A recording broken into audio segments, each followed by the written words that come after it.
Year 11, welcome back. This is lesson 9. We're still looking at personal and social identity today, except this time we're going to focus on two different areas. So they're going to be gender and sexuality for today. So if you open your syllabus up, as usual, I've highlighted them there. That's on page 31. So we're looking at, again, the influence that gender and sexuality will have on the development of personal and social identity. Okay? So, what we want to look at, we'll start with gender. Now, as we know from our concept cards and looking at this concept a bit earlier in the year, genders are socially constructed. Okay, it's not something you are sort of born with. That would be your sex, like your literal anatomy. Gender is basically the ideas, again, that we have on society that we pertain and link to this idea of what makes a male and what makes a female. Okay. So what we've done is we've established, so that's sort of that first sentence there. What we've done, we've established as a society rules, norms, and behaviour. I hope you're copying this down, by the way. If you're not, get to it. We have all these different rules and norms of behaviour that we associate with males and females in relation to their gender. So if we were to look at, say, established rules or norms, so the idea of males, just a few I can think off the top of my head in terms of hair, what would you say, short or long? All right, the general rule there is short. If we were to look at females, what would it be? Long, right? So that's sort of some established rules there. Let's look at more. If I said the job engineer, what comes to your mind, male or female? Most likely male. If I say nurse, what job comes to mind? Male or female? Mostly female. So we sort of, and that's how we're brought up. We're going to look at nature and nurture a bit later this year, but it's that concept or that idea that from the moment we are born, we are looking at these sort of established rules between males and females, what they can and can't do. If we look at, and these have changed across time, but a lot of the fabric of that way of thinking is still there. Even if we look at like sports, most sports that are contact sports are generally male dominated, and that's another example there. It is the equality for that's getting a lot better over time, but they're sort of the rules that society imposes, and these sort of rules that we loosely base around gender affect your personal and social identity. They can affect, even if we look at haircut, like that affects your physical and your personal identity, how you look, how you identify as yourself. Those rules, what you can and can't do in terms of a job profession, all the pressures you might feel from that can definitely influence your identity. When we're looking at norms of behaviour, here we're this is where we associate risk-taking behaviours, things like, doing stupid stuff like jumping off roofs into pools and stuff. You're probably thinking that's more likely for a male to do, right? Whereas females are more associated with sensible behaviours. So that's sort of in terms of our behaviour, what we'd expect. Even if we look at like how you're supposed to sort of act in relationships or things like that, a lot of the time, males are seen to play this role of a dark, chiseled kind of hero archetype, playing it cool for the ladies, that kind of thing. Whereas girls, the norm of behaviour when you're trying to date is initially. Now again, I'm stereotyping really heavily here. Is that initially being a bit ditzy and flirtatious and gentle, that sort of thing. Let the guy pay for dinner, open the car door, all that sort of stuff. So those sort of norms of behaviour are very much linked between males and females. And when we're looking at social roles, we're looking at things like, fathers or males are generally, and this is changing now, but generally they used to be the breadwinners in most families. whereas the female's social role was to stay at home and look after the domestic duties, right? That's changing a lot over time, especially in the last 10 years. That's changed quite dramatically. But I would say for the majority, if you still look at the statistics around job roles and social roles, the majority still, those sort of stereotypes we think of still are prominent. They used to be 90% to 10% now, but now it's probably closer to 70-30. In some professions, it's even closer. So it's definitely changing. And basically, this last sentence, I'm talking about our actions and reactions to a lot of these rules and expectations surrounding gender is continuing to shape gender roles around the world. We can see that the impact of Western culture is having on the gender equality movement in the Middle East and things like that. But yeah, I'm just adjusting my headset here, so if you hear a click, that's what that is. So yeah, I'm just going to quickly check how much time I've 6 minutes, okay. And basically, when we do react to these rules and expectations, that's shaping our gender and how we perceive our roles. Okay, if I was to sort of say, 200 years ago that a woman doesn't have to be a stay-at-home mum, most people would have. I might have even been hung. Travesty. Anyway, slide 3. What I want you to do is I want you to write this down. Just this bit, don't write that bit, just the bit I've highlighted there. I want you to list all the decisions that you have made today up until this point that are based around your gender. Now, I think I'm going to do me as an example. I think that you're going to find that your perception of gender and your thoughts surrounding gender impact you a lot more than you think. I'm only going to go through my daily morning routine, and you're going to see that not almost every decision, but so much of it is based on gender. So if I break mine down, I will wake up, right, get out of bed, I'll then go to the bathroom to get ready. Okay, so the thing that I do, so this is, bet you didn't know you'd know so much about my personal routine. Anyway, so the first thing I'll do is I'll fix up my hair. It doesn't look this fabulous normally. You need to work at it. So I'll do that. Now, why is that based around gender? The haircut that I have is short, and that's based around my ability to want to seem more masculine and less feminine. The hair product I use is marketed and advertised towards male in its design. It says for men on the hair gel box. So there's that as well. After I've done that, I do my skincare routine. Again, all the moisturizers and etc. based on that are all from the for men range, right? So I'm using products, and I'm pretty sure it's all a load of BS. I think it's just the same thing. But again, I'm picking the black moisturizer or the grey. I'm not going to buy a pink and white one. Do you know what I mean? So after I've done that, you then look at things like your toothbrush or your toothbrush colour, right? Generally speaking, I will have a blue or a green. I don't want to use a pink toothbrush. I mean, like I have, but if it was my first choice, that wouldn't be the sort of one you'd go for. So even my bloody toothbrush colour is based off gender. I will then go, put on deodorant.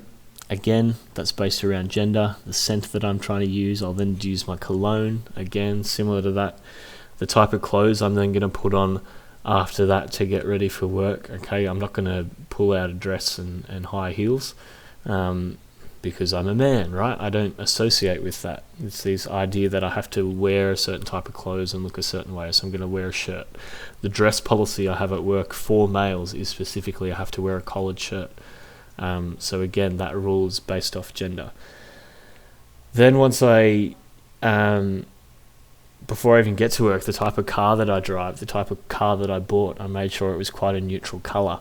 I didn't want to buy an i30 or a Suzuki Swift or cars like that because I know they are associated with the female gender. Not that I'm saying that that's a bad thing, but I'm just saying all these sorts of thoughts go through your head whenever then even when I get to work, the sort of greetings that I will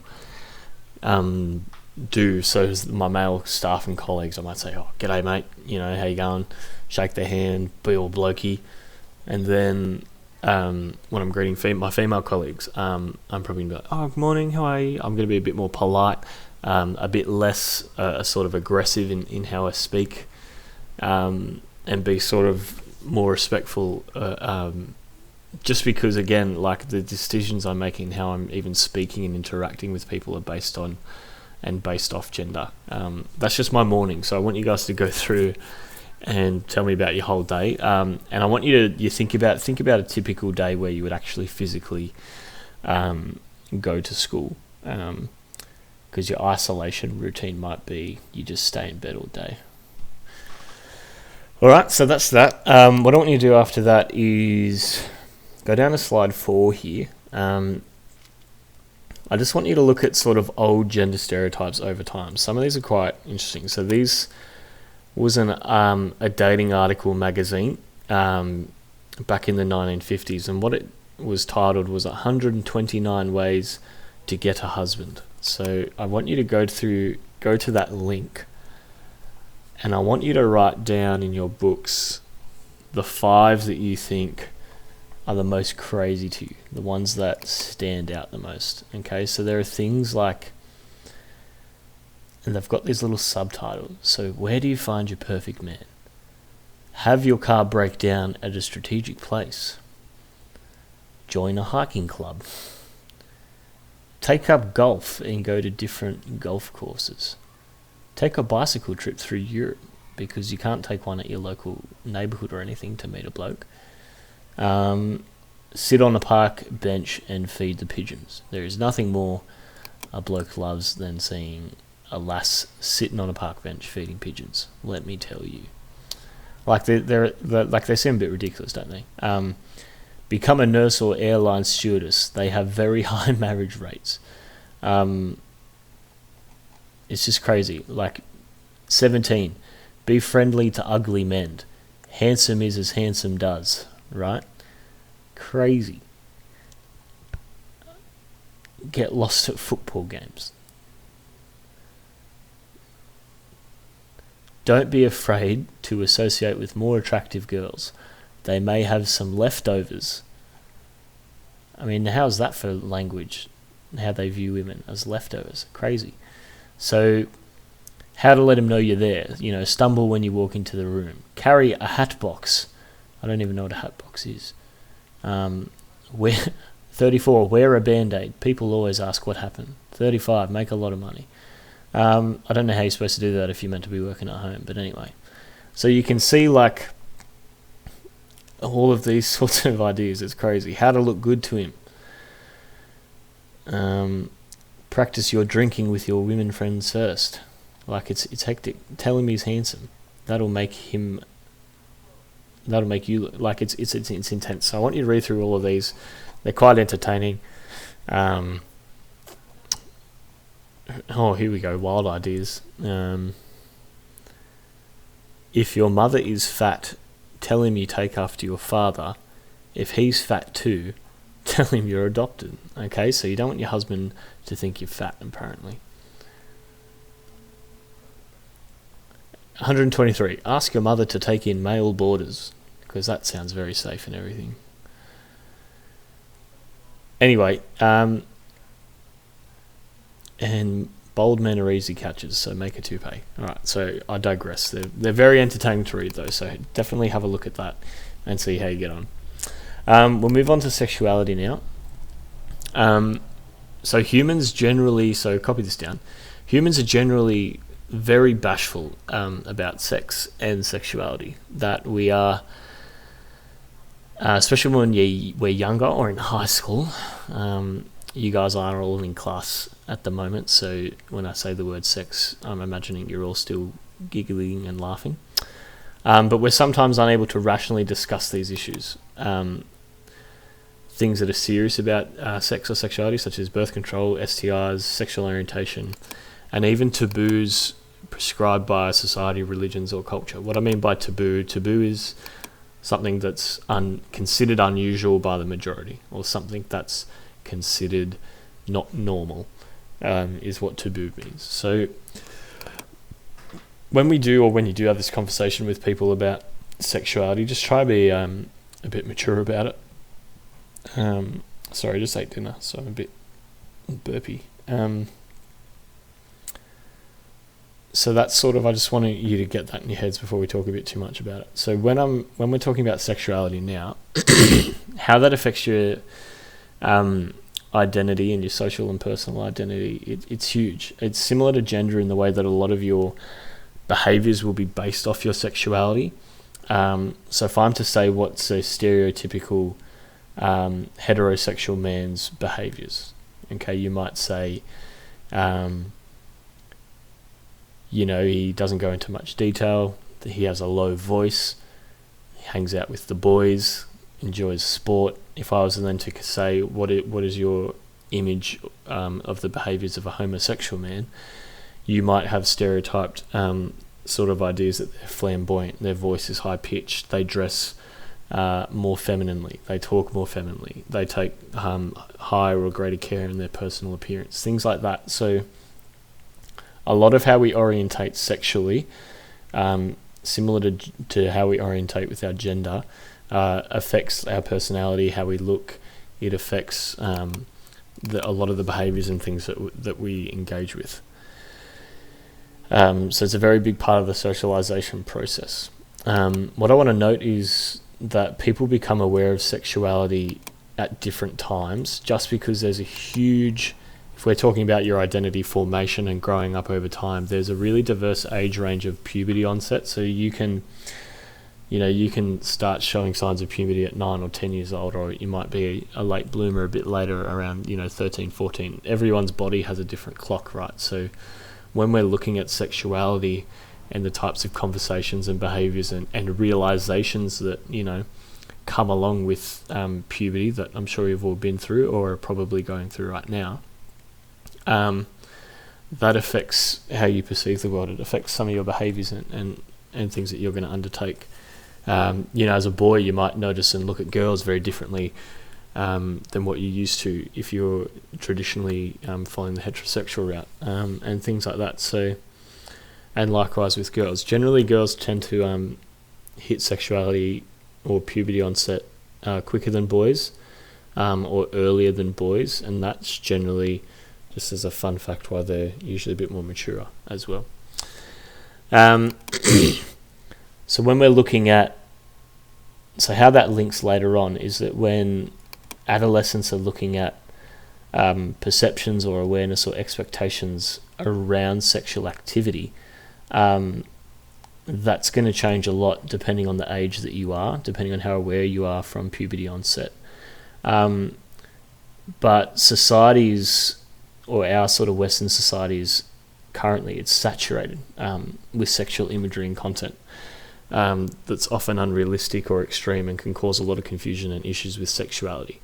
On the other side of the coin, it can be a blessing in terms of there's a lot of good information out there, but it can be damaging. If you were to go through your social media feed or TikTok feed and just look at how many posts are sort of sexually orientated or motivated, even if we look at humour, a lot of our humour in Western society is really heavily based off sexuality. So it really does shape and impact your identity quite a lot in terms of how you physically appear, but even in terms of how you interact with people. Okay, your sexual attraction or preference is going to change how you interact with the opposite sex or the same sex, depending on your orientation there. So in terms of how that impacts you growing up, it's huge. Even that idea that or the concept that a homosexual male or female is going to have that coming out conversation or that coming out moment is sort of part of that. I mean, it's sad that has to happen, but it's that kind of point where we're at in society where it's still very much part of that personal and social identity process. So all in all, sexuality, similar to gender, has a really big impact, especially at your age where you're going through puberty. Okay, so that's the sexuality done. Oh no, it's not. Surprise, slide 6. What I want you to do here, I've got sort of 3 instructions. I want you to write all of them down in your book. 1 and 2 sort of go together. I guess for question 1, you just identify what thing you're doing. I might even say slash TikTok, because that wasn't around when I wrote this lesson slide last year. Shows you how quick technology changes.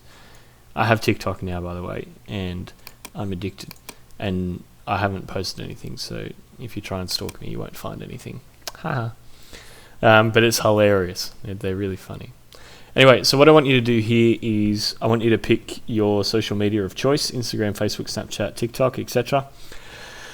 2, I want you to list the number of posts that you follow that are sexualized in some way. So what I want you to do is I want you to spend 10 minutes going through any one of these feeds, and I want you to tally, doing observation, one of our research methodologies. I want you to observe how many posts are sexualized in some way, whether that's in the wording, whether that's in how someone is dressing or behaving, the innuendos. So say for TikTok, if the dance is sexualized, what's that Kesha dance people are doing? I can't remember the song name, but it sounds like, I'm pretty sure it's Kesha. But anyway, so that would be an example of something that's sexualized. So I want you to list as many as you can in 10 minutes, okay? I want you to see how many posts. You might get 1 post, you might get 20, and again, it's how you interpret it as well. Lastly, number 3, I want you to list the potential reasons why, or any trends or commonalities that you can notice between those posts, okay? So let's say, for example, I'm looking at TikTok, right? What are some common trends I can see in terms of sexuality? Am I seeing, for example, is there a difference in how gender is represented in terms of sexuality? If it's a male, does it look different to how a female's presented? Is there one gender that's being more sexualized than the other gender in terms of the posts that you follow and look at? Those sorts of commonalities or things I want you to kind of pick up on and just list them down. It doesn't have to be exhaustive, but I just want you to take note of it. Once you've done that, your summary task is the following question. Is there an overemphasis on sexuality, or is society's emphasis on sexuality an appropriate reality? Ooh, that rhymed. How good. So essentially what I'm asking here is, are we over-sexualized as a society?